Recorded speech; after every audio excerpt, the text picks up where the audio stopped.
No, Waspinator here with yet another video review of General Technos. Yes. No.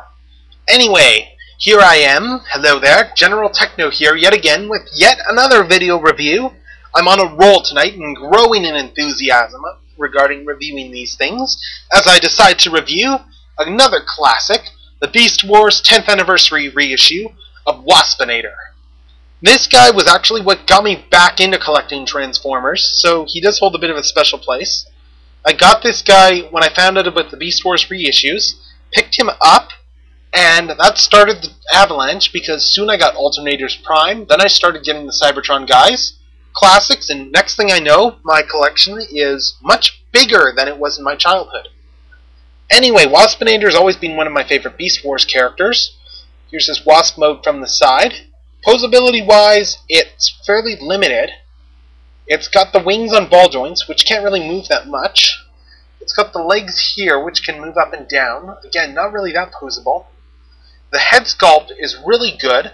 What I really like about it is just the metallic shine on the Wasp eyes, which you can kind of see, the metallic purple sheen, which is a really great detail. The face sculpt looks a lot like his show version. The colors are really good. And he's got the hind legs here, which are the weakest part of his beast mode, really, because they look like robot legs extended. Anyway, as for some size comparisons, I don't really have that many characters in vehicle mode here right now, so I'm going to have to kind of jury-rig. Here he is with the basic Rat Trap from the Beast Wars line, the now tailless Rat Trap. Sadly, whatever got to him, specifically my chair, which ran over his tail because I left it on the ground. And I'm also going to do a very weird size comparison in that I'm going to put him next to a Megatron, specifically a massive leader class Megatron, who Waspinator is clearly smaller than, especially since this guy has a massive vehicle mode.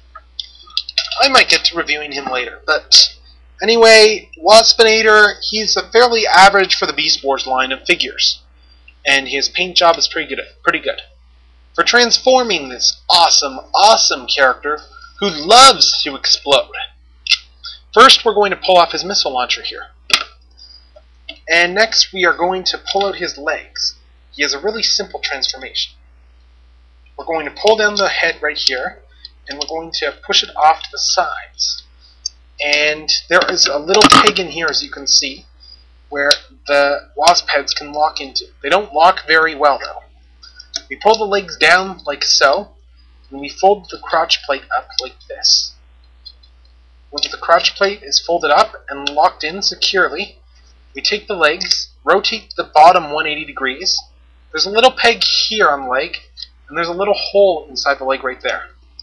We line these up in order to lock the legs into position, and so that they stay on properly. And his wings seem to like popping up on mine just because of wear and tear. We now position his hands like so, and position him, take his gun, put it in his hand, position the wings, adjust the insect legs, and voila! We have Waspinator. No, Waspinator, terrorize! Anyway, paint-ups in this mode are really good. The head, I'm going to see if I can get a good shot there. There's pseudo-light piping that doesn't work at all.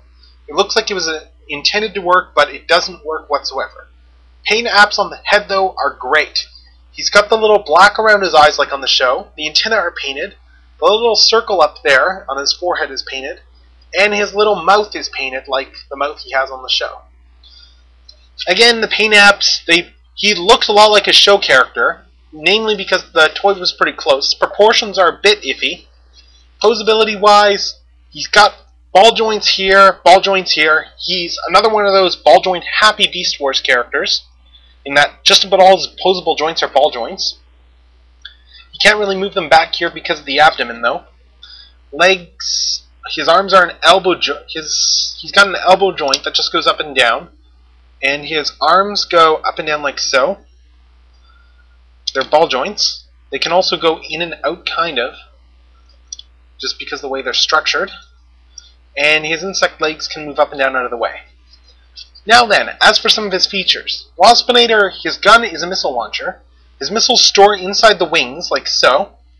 You can just pop them out and stick them one at a time into the launcher. I don't use it very often.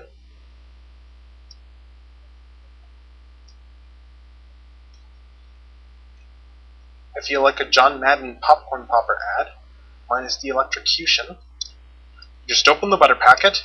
There we go. Anyway, missiles loaded. Wazpinator, fire!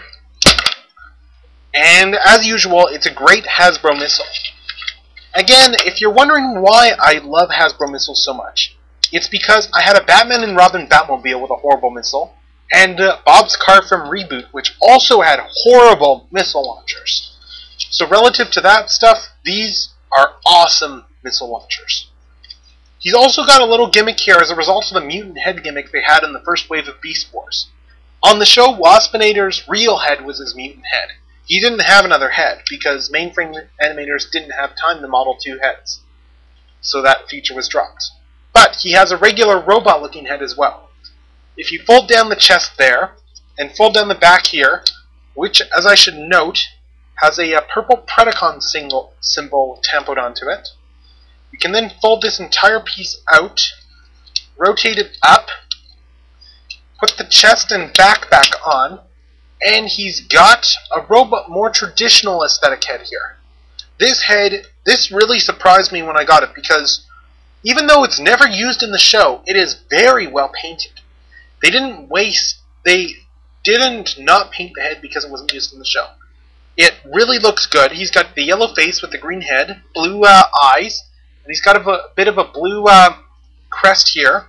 It really looks good, again, as I said. His eye, he's got this head in some comic iterations for the Buzzsaw version of the toy. In the IDW comics, I believe it used this head. But this head really looks good. He looks like he'd fit in a lot more with G1. He looks like a very different bot with just a different head. And he looks just as cool with this head. All in all, I'm really impressed with this figure. Now, I'm just going to do some size comparisons with him. Since I have all these robot mode guys, here he is next to Jetstorm, whose review with Jetfire I just filmed. And here he is next to Universe Ironhide. These are all deluxes, all comparable. They're about the same height as you can see. I think Waspinator might be just a hair shorter than Ironhide. In fact, yeah, he is slightly shorter than Ironhide, but he's still a reasonable height for a deluxe. You can get some decent poses out of Waspinator as well, which isn't too bad. And most importantly, you can knock him down so that he gets blown to scrap all the time. Now, I feel I should mention this one last thing before I sign off with Waspinator. First of all, there's a member on YouTube, Omega's Prime on TFW 2005, TJ Omega on YouTube, who made an awesome Waspinator custom. I recommend that you go to his channel and look for his Waspinator custom, because it does justice to the character so much.